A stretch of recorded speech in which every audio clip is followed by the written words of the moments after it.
Hola, ¿qué tal? Asistimos de nuevo al canal Marisol el Nuevo Viaje a Ítaca para hablar del libro tercero, capítulo 3 y capítulo 4 de ese libro. Entonces, no voy a hacer un previo porque, bueno, quiero que veáis los vídeos anteriores, etcétera. Pero hay una cosa que me llama mucho la atención del capítulo cuarto de la democracia, hablando de una forma de modelo de Estado concreta, ¿vale? De la democracia en este caso. Porque esto viene precedido por la división de los gobiernos. Pero cuando habla de la democracia, voy a empezar por el final, nos dice, la última frase del capítulo dice, si hubiera un pueblo de dioses, se gobernaría democráticamente. Un gobierno tan perfecto no conviene a los hombres. Porque Rousseau utiliza la ironía o la psicología inversa para entendernos, ¿no? Un poco así a nivel popular. ¿Qué quiere esto decir? Pues empecemos a hablar por el principio, recordando este final. Dice que la democracia, o sea, que el gobierno perfecto no existe, bajo ninguna de las formas. Hemos visto en el vídeo anterior que estaba la democracia, distingue tres básicamente, pero se pueden combinar utilizando la combinatoria con las formas más simples, multiplicándolas por tres formas o sustratos esenciales, que son la monarquía, la aristocracia y la democracia. Dentro de la democracia hay una especificidad que él dice que es en función de la virtud o de la virtuosidad, que es la república. Y yo cuando hablaba del vídeo anterior que hablaba de la democracia como un modelo de Estado perfecto, me refería en concreto a cuando lo especifica o cuando lo perfila desde el punto de vista de un gobierno de la república. Y ahí pues hace menciones en otros libros o del contrato social o antropología también, el contrato antropológico, o sea, el tratado antropológico de los gobiernos de la República de Ciro, por ejemplo, en Grecia o el Imperio Romano, que estaba subdividido por 8 emperadores. Y tenemos que ver también los estados excepcionados, porque no siempre un gobierno más pequeño, que se correspondería con la democracia según la regla que él imprime, porque dice que hay reglas, esto no es capricho, eh, no siempre debe ser gobernado un gobierno de la misma forma y hemos contado con la magnitud del número de habitantes. Entonces, no siempre un gobierno más pequeño conviene la aristocracia o conviene la forma de un único magistrado, que sería en este caso, hablando de modelos de Estado concretos, el que hace referencia a la aristocracia, a la monarquía, perdón. Entonces, si vamos al principio del capítulo 3, y estoy dando muchos rodeos porque quiero que las ideas queden más claras de lo que él los pone consecuencialmente, para que nos hagamos una idea de lo que quiere decir. En el capítulo anterior dice, se ha visto por qué se distinguen las diversas especies o formas de gobiernos, ¿vale? Por el número de miembros de cada gobierno, cómo está conformado y qué cantidad de número de miembros existe, pero ahora vamos a ver esa división en qué consiste, en concreto. En caso de la democracia, el soberano, que hemos visto que es el que ejerce o ejercita el poder legislativo, puede depositar o poner en depósito la soberanía o el poder legislativo o la voluntad regia de decidir por parte del pueblo, desde el punto de vista de la figura del soberano como analogía, eh, pues a la mayoría del pueblo o a la mitad. ¿Vale? Eso consistiría, desde el punto de vista rusoniano del siglo XVIII, insisto, lo que sería la monarquía para él, que difiere un poco del concepto, bueno, de democracia, perdón, difiere un poco del concepto de democracia que tenemos hoy en día. Pero sí que es verdad que hay unas reglas estipuladas. O bien el gobierno puede encerrar pues un pequeño número, el gobierno de unos pocos, que luego se llamaría oligarquía en otros ámbitos, pero de suerte que haya más ciudadanos simples que magistrados. En el caso de la democracia, hay más magistrados que ciudadanos particulares. En el caso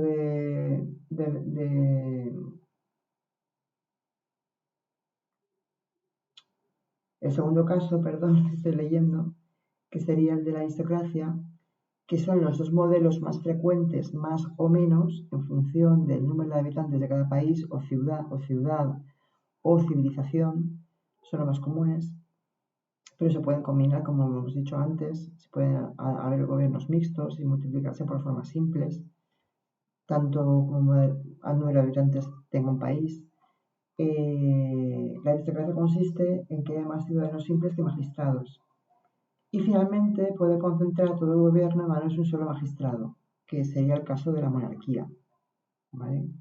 De la que se derivan todos los resto de poderes o el resto de departamentos o el resto de, pues de administraciones, etc. Que se puede subdividir también geoestratégica políticamente, una geoestrategia subdivisoria territorial, ¿vale? Porque habla de territorios también y formas de territoriales. Eso lo hablará más adelante. Bueno, lo que dice es que debe observarse que todas estas formas, o al menos las dos primeras, son susceptibles de ser más o menos comunes y hasta tienen una latitud o una exposición a efectos prácticos mucho más amplia que la monarquía. Pero no debemos olvidar que en el contexto histórico de Rousseau deviene antes del 18 por una serie de monarquías absolutistas que han tenido lugar en toda Europa o en media Europa. ¿Vale? Entonces, bueno, eso hay que tenerlo en cuenta en el contexto histórico, del que no hablo porque sé poco de historia, pero sé que ha habido monarquías absolutistas y en sus tiempos, pues que había, por ejemplo, estaban los Austrias ya, y en algunos países, pues gobiernos de los Habsburgo o de ya incluso empezando, creo, la dinastía de los Borbones, pero no estoy segura porque hay mezclas de sangres. Pero bueno, no vamos a entrar en esa especificidad tampoco, ¿no? Porque lo que vamos a ver, en definitiva, es que pudiendo en ciertos aspectos, leo textualmente, subdividirse ese mismo gobierno en otras partes, una, en el supuesto caso de que hubiera una parte suministrada de un modo y otra de otro, que hubiera particiones de formas mixtas, hemos visto que puede haber combinatoria, se puede multiplicar por formas simples y puede dar lugar a diferentes modos de gobierno según el número de habitantes que contenga una civilización o un país concreto. Pero luego dice que los estados pequeños conviene a la forma o modelo de estado de la democracia, no especificando la república, aunque lo especifica en otros sitios, no en este punto en concreto, pero sí que lo dice, y lo he nombrado también yo, porque lo he leído. El aristocrático conviene a los países medianos y la monarquía a los sitios grandes. Esta regla no es mecánica, sí que hay, digamos, una orientación, tendencia que no es irrevocable, pero sí que es verdad que estas reglas se sacan directamente desde el principio, del principio de la cantidad de número de habitantes que tiene cada país y cómo se combina en función del número de magistrados, del número de administraciones, del número, si existe un soberano, si el soberano coincide muchas veces le dice después en la democracia, que es el capítulo cuarto, en los gobiernos democráticos coincide muchas veces el soberano con el príncipe o con el cargo electo o no, gubernamental del Poder Ejecutivo, y entonces se da una especie de dualidad que es una igualdad, y no puede ser una igualdad la división de poderes. Específicamente dice, pero esto mismo es lo que hace insuficiente este gobierno en ciertos aspectos, porque las cosas que deben ser distinguidas no lo son. Una cosa es delegar en el Poder Ejecutivo ciertas leyes para que sean ejecutadas, pero la vigencia, la derogación, la permanencia y la creación de las leyes corresponden al Poder Legislativo, siempre idealmente. Y no es bueno que quien hace las leyes las ejecute ni que el cuerpo del pueblo desvíe su atención de las líneas generales para devolverle los objetos particulares. Dice después que es más conveniente incluso que el gobierno sea corrupto a que exista, pues, por ejemplo, la figura del legislador que no cumpla con su rol o con su papel. Y por tanto, eso alteraría el Estado en su sustancia. ¿vale? Porque, bueno, siempre habla de la virtud, por eso le gustan tanto Sócrates, ¿no? Porque habla de la virtud, de los talentos, de las costumbres y el hecho de que las comparaciones, los talentos entre unos y otras personas y la competitividad provocan la desigualdad, se lo dice en la antropología de Rousseau. Y aquí, como es una instancia política la que estamos evaluando, vamos a decir que no se puede alterar el Estado en su sustancia, porque él es siempre parte de conformidad con la ley, con la conformación de un Estado, y si éste se conforma debidamente. Entonces, cuando se altera la sustancia de un Estado, o su conformación genuina o primigenia o recta, cuando se pervierte la rectitud y la virtud, entonces estamos asistiendo a una imposibilidad de reformar. Pero eso entra en contradicción con lo que dice después, porque habla de deliberaciones, de que el contrato social que él impone como solución a la desigualdad, a la corrupción y a la alienación, que lo nombra también en el todo antropológico y en el discurso de las ciencias y las artes, son inevitables muchas veces, o al cabo del tiempo una civilización o un imperio decae por las guerras, sobre todo y fundamentalmente, o por actos de unilateralismo, pero sobre todo por las guerras. Que un gobierno pueda decretar la guerra o la paz, pues dice mucho de ese gobierno, de facto, que ya ha degenerado o que ha tenido diversos gobiernos diferentes en diferentes épocas, que también puede darse el caso, y que haya pues degenerado pues por las costumbres o los ritos. Tomando el término en su acepción más rigurosa, jamás ha existido verdadera democracia. Pero ojo, esto lo dice en el sentido de que eh, no puede imaginarse que el pueblo permanezca incesantemente reunido para pues, vocear o para deliberar los asuntos públicos. Y al mismo tiempo dice una frase muy significativa para ese encuentro, que la saca de la vida de Polonia, un virtuoso palatino, dice, que lo dice en latín, malo periculosam libertatem quam quietum servitium, que quiere decir, traducido, que lo tengo en una nota a pie de página, prefiero una libertad peligrosa que un sosiego servil, ¿vale? Para decir que no hay gobierno tan sometido a las guerras civiles y a las agitaciones intestinas como el democrático o popular, porque no hay ninguno que tiene tan fuerte y tan continuamente a cambiar de forma, ni que exija más vigilancia y valor para ser mantenido en la suya. Pero al mismo tiempo esto es necesario, porque es lo que da el poder al pueblo, legítimamente, a la mitad, al menos, o a la mayoría, que es un gobierno democrático. Y si atendemos al criterio de o rasgo de la virtud, del virtuosismo, atendemos a que la república es el gobierno ideal según él, tal como se entendía en aquella época la república. Por eso dice al final, y vuelvo a la frase final, si hubiera un pueblo de dioses se gobernaría democráticamente, un gobierno tan perfecto no conviene a los hombres.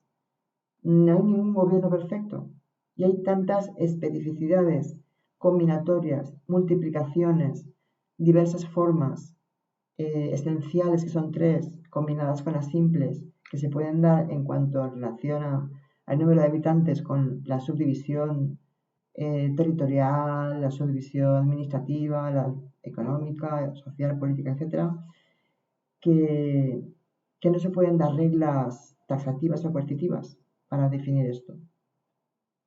Es muy interesante lo que dice, porque ahondando en la democracia, ¿cuántas cosas difíciles de reunir nos supone tal gobierno, el democrático? En primer lugar, un Estado muy pequeño en el que el pueblo sea fácil de congregar, que se conozca a todo el mundo, que, en fin, un Estado muy pequeño, salvo los Estados exceptuados, que también incluye a los Estados más pequeños, pero también a otros que no son pequeños, que son grandes y que se gobiernan bien, porque los nombra. Los Estados exceptuados para él existen. Son anomalías, pero yo creo que incluso habla más de generalización, generalizando que existen más estados exceptuados que estados regiamente constituidos. Eso lo dice en otro pasaje. En primer lugar, un estado muy pequeño en que el pueblo sea fácil de congregar y en que cada ciudadano pueda fácilmente conocer a todos los demás, es un rasgo positivo. Y en segundo lugar, una gran sencillez de costumbres que evite la multitud de asuntos y las discusiones espinosas. Que todos se pongan de acuerdo unánimemente o mayoritariamente, etcétera. Que no existan escisiones, divisiones, facciones. Luego, mucha igualdad en los rangos y en las fortunas. Él habla del equilibrio, que no haya ni muchos ricos ni muchos pobres. Que no haya ni mucha desigualdad ni mucha igualdad. Porque si no, vamos a cuestiones disfóricas o al abuso de poder por parte de los más poderosos para acaparar fortuna y bienes, o que los pobres se vuelvan sumisos y acepten la esclavitud. Eso lo dice también el Tratado Antropológico. Yo creo que se refiere a eso también, aunque lo dice políticamente. Siguiendo con lo que está diciendo, luego mucha igualdad en los rangos y en las fortunas, sin lo cual la igualdad no podría subsistir mucho tiempo en los derechos y en la autoridad. Finalmente, poco o nada de lujo, porque o el lujo es efecto de las riquezas o las hace necesarias, corrompe a la vez al rico y al pobre, al uno por posesión y al otro por ambición. Ahí es la competitividad de los talentos y la competitividad de la propiedad privada, por ejemplo. Y es cuando surge la división del trabajo, la propiedad privada, el Estado civil, la sociedad civil. Y de aquí, ¿por qué un autor célebre se refiere a Montesquieu en nota a pie de página, el autor del Príncipe? No, Montesquieu no es Maquiavelo. Montesquieu no me acuerdo qué obras tiene. No, creo que no lo he leído nunca. Pero dice que en el espíritu de las leyes, capítulo 3, se refiere a este autor célebre a la virtud por principio y la república. Y él lo suscribe, porque utiliza el recurso de autoritas. Porque todas estas condiciones no podrían subsistir sin la virtud. ¿Vale? Lo tiene como... Para él la virtud es un rasgo superior del hombre dentro del estado civil, una vez rebasado el estado de naturaleza, donde se preserva a sí mismo y no tiene ambiciones de adquisición de bienes carentes de, o lujosos, o carentes de preservación más allá de lo que necesita en inmediatez. Pero por culpa de no haber hecho las necesarias condiciones, ese gran genio ha carecido con frecuencia de exactitud, se refiere a la República, a veces de claridad, y no ha visto que siendo la autoridad soberana por doquier la misma, el mismo principio debe darse en todo un Estado bien constituido, más o menos, desde luego, según la forma de gobierno.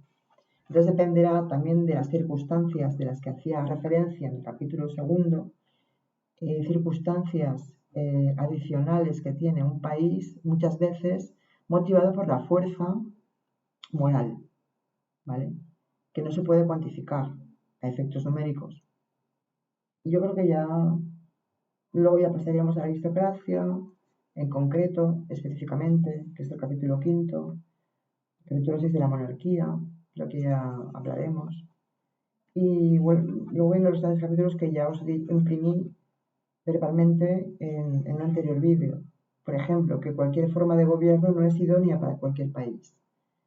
O de los gobiernos mixtos, hablando más técnicamente. Pues hasta aquí espero que haya revelado un poco más de claridad. A mí por lo menos particularmente me sirven estos vídeos para eso. Sé que no tengo muchos suscriptores, pero me sirve para estudiar y para luego recordar lo que he dicho y lo que he leído, porque memorizo, reflexiono, asocio, hago paralelismos, etc. Yo creo que por inducción también, muchas veces de lo que he leído en otros sitios, por asociación de ideas o por analogías con otras consideraciones que conozco, pues se pueden llegar a conclusiones. Bueno, es peligroso llegar a conclusiones si te vas mucho de los postulados del autor, pero yo creo que en algunas cosas coincido con Rousseau en el sentido de que, teniendo en cuenta el contexto histórico de la época y cómo se encontraba el método científico, pues se puede entender muchas cosas ahora mismo, si se estudia bien. Pues hasta aquí, por no hacer más largo, dura 19 minutos, casi 20. Pues un beso y nos vemos hasta la próxima. En esta ocasión he hecho doblete y he hecho 2 vídeos el mismo día. Pues nada, Mañana es un día muy especial. Un saludo a todos. Estáis bien.